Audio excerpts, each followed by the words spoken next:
In today's fast-paced world, we're all on a relentless pursuit. A pursuit for success, wealth, status, and above all, happiness. But have you ever stopped to question if this constant chase for happiness is actually making you happy? What if we told you there's a different way to look at happiness? A way that doesn't involve running an endless race, but instead, cultivating an inner sense of peace and contentment. Over 2.5 millennia ago, a prince named Siddhartha Gautama, who later became known as the Buddha, offered a revolutionary perspective on happiness and suffering. This ancient wisdom feels surprisingly relevant today. Join us as we delve into Buddha's teachings and explore why chasing happiness, according to him, might lead to suffering.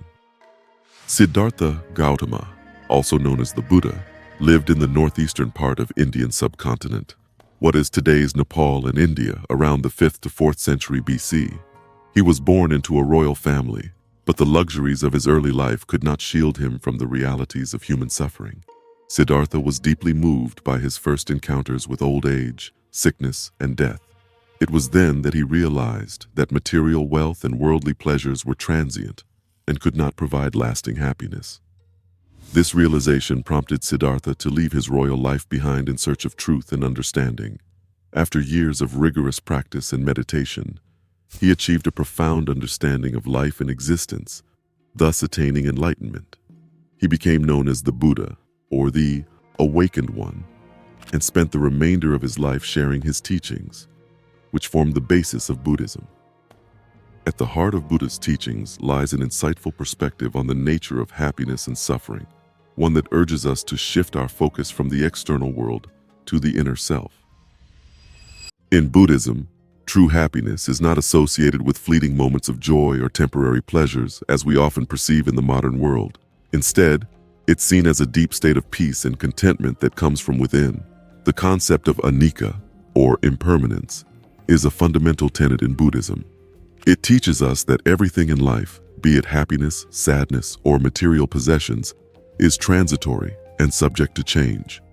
Recognizing this truth, we learn that chasing after temporary joys or resisting inevitable sorrows are both futile. True happiness, according to Buddhism, arises from understanding the nature of reality and living in harmony with it. It's achieved not through pursuit, but through acceptance, mindfulness, and developing a compassionate attitude towards oneself and others. In our contemporary culture, happiness is often equated with external acquisitions and accomplishments. We chase after what we think will make us happy: money, success, love, approval. Yet, despite all our efforts, lasting happiness often eludes us. Buddha saw this as a fundamental misunderstanding of life. He taught that this continuous chase is rooted in tanha, or desire, which is the primary cause of dukkha, or suffering.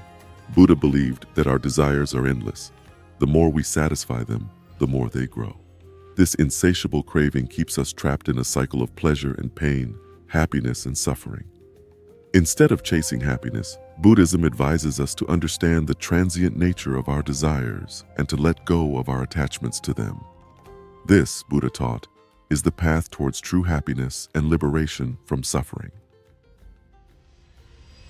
The first noble truth is the acknowledgement of suffering.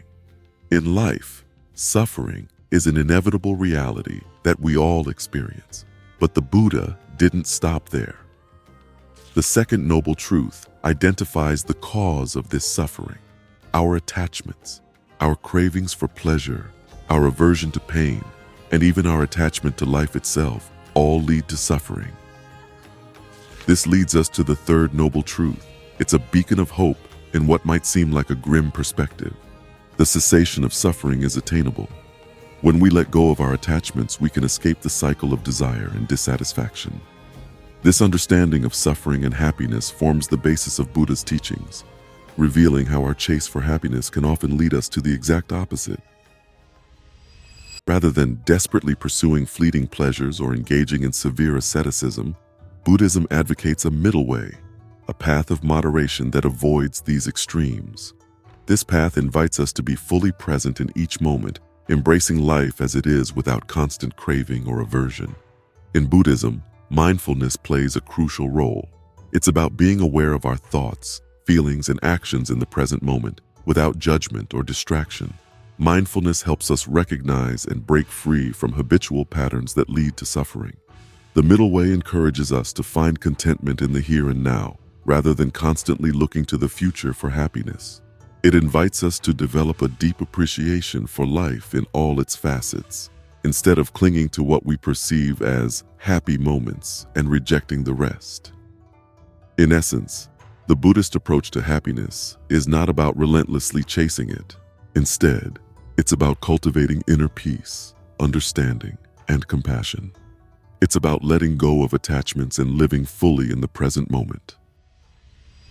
Adopting Buddha's teachings in our modern, fast-paced world can seem daunting, but with a mindful approach, we can make profound changes in our perception of happiness and, consequently, our life. One practical way of integrating Buddha's teachings is through practicing mindfulness in our daily activities. Whether it's being present while eating, working, or interacting with others, mindfulness can help us appreciate the present moment and detach from the endless chase of fleeting pleasures. Another key practice is meditation. Regular meditation can help us cultivate a sense of inner peace, irrespective of external circumstances. It allows us to observe our thoughts and emotions without judgment or attachment, helping us understand the transient nature of our experiences. The practice of non-attachment is another significant aspect. It doesn't mean avoiding or suppressing emotions, but rather acknowledging them and letting them flow without clinging. It's about accepting the ebb and flow of life, recognizing that both pleasant and unpleasant experiences are part of our human existence.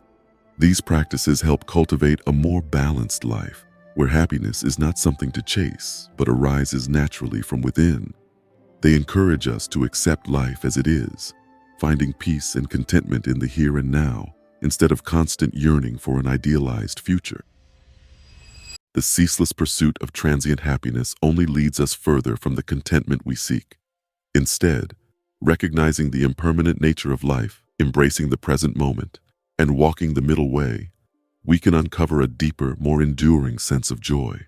Life will always have its highs and lows, and it's natural for us to desire pleasure and avoid pain. But in understanding that these states are temporary and not a reflection of our worth or happiness, we can navigate life's waves with grace and resilience. Buddha's teachings offer a refreshing perspective on happiness, one that challenges the frenzied chase for pleasure prevalent in our modern societies. His wisdom encourages us to slow down, be present, and cultivate an inner peace that isn't swayed by external circumstances. Whether you identify as a Buddhist or not, these teachings carry universal truths that can enlighten our paths and reshape our understanding of happiness. So, as you move forward, I encourage you to reflect on your own perceptions and pursuits of happiness. Are there ways you can embrace the present more fully? Can you let go of attachments that might be causing more harm than good?